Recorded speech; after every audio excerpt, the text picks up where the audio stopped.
1 KG মাংস নিয়েছি খাসির। লবণ দিয়ে আমি ভালোভাবে ধুয়ে নেব।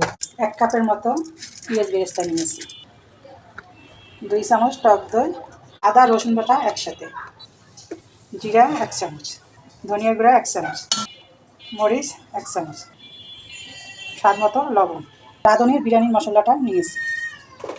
এখন দিয়ে দেবো। এখন ভালোভাবে মেখে নেব। এখন ফুড কালারটা আমি দিয়ে দেব। এখন খাসির মাংসটা আমি দিয়ে দেব। ভালোভাবে আমি মেখে নিব। আমি এই চামচটা দিয়ে 3 চামচ তেল দেব। কেওড়ার জল 1 চামচ।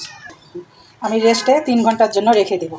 এলাচ, লং, তেজপাতা 3টা বড় এলাচ সব দিয়ে দেব। একটু শাহি জিরা দিয়ে দেব। লবণ 1 চামচ দিয়ে দেব। 2 চামচের মতো দিয়ে দেবো তেল। 3 পট চাল নিয়েছি। 1 কেজি মাংসের জন্য 3 পট চাল। চালটা এইভাবে দেখে নেবেন। এই পানিটা ঝরাই নিতাম।